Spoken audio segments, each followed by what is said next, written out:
Quase nunca orei durante o ano que precedeu minha prisão, sem que essa escritura me entrasse na mente e eu compreendesse que, para sofrer com toda a paciência, devia ter toda a fortaleza, especialmente para sofrer com alegria. A segunda consideração foi na passagem que diz: Mas nós temos tido dentro de nós mesmos a sentença de morte para que não confiássemos em nós mesmos, porém em Deus que ressuscita os mortos.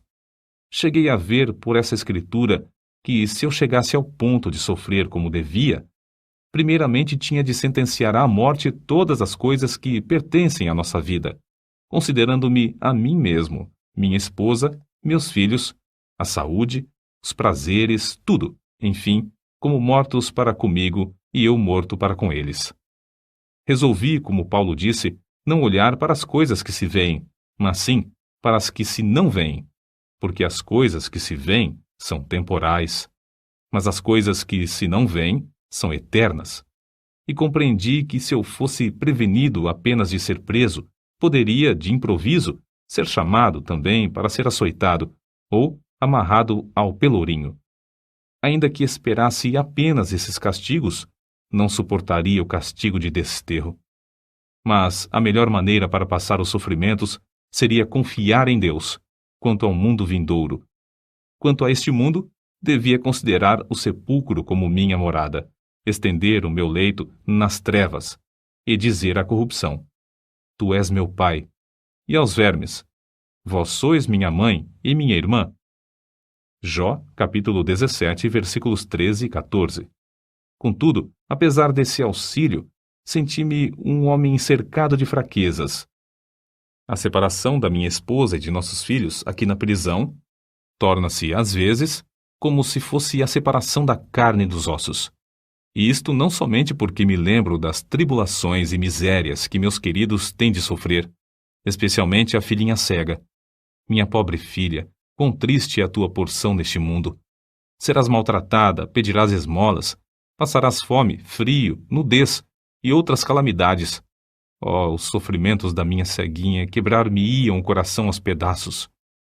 Eu meditava muito também sobre o horror ao inferno dos que temiam a cruz, a ponto de se recusarem a glorificar a Cristo, suas palavras e leis perante os filhos dos homens.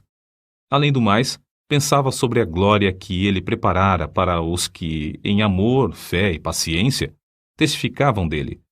A lembrança dessas coisas servia para diminuir a mágoa que sentia ao lembrar-me de que eu e meus queridos sofríamos pelo testemunho de Cristo.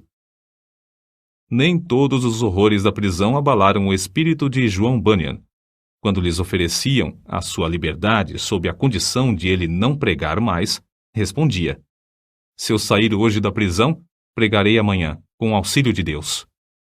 Mas se alguém pensar que, afinal de contas, João Bunyan era apenas um fanático, deve ler e meditar sobre as obras que nos deixou.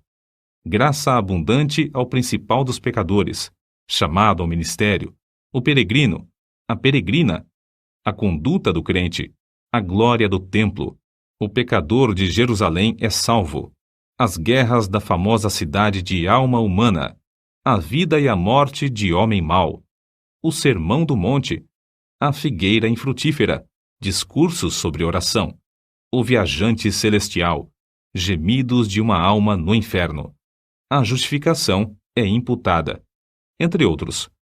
Passou mais de 12 anos encarcerado. É fácil dizer que foram 12 longos anos, mas é difícil conceber o que isso significa. Passou mais da quinta parte da sua vida na prisão, na idade de maior energia. Foi um quacre, chamado Whitehead, que conseguiu a sua libertação. Depois de liberto, pregou em Bedford, Londres, e muitas outras cidades. Era tão popular que foi alcunhado de Bispo Bunyan.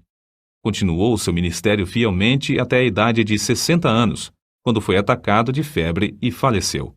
O seu túmulo é visitado por dezenas de milhares de pessoas. O orador, o escritor, o pregador, o professor da escola dominical e o pai de família, cada um conforme o seu ofício, podem lucrar grandemente com o estudo do estilo e méritos de seus escritos, apesar de ele ter sido apenas um humilde funileiro sem instrução. Mas como se pode explicar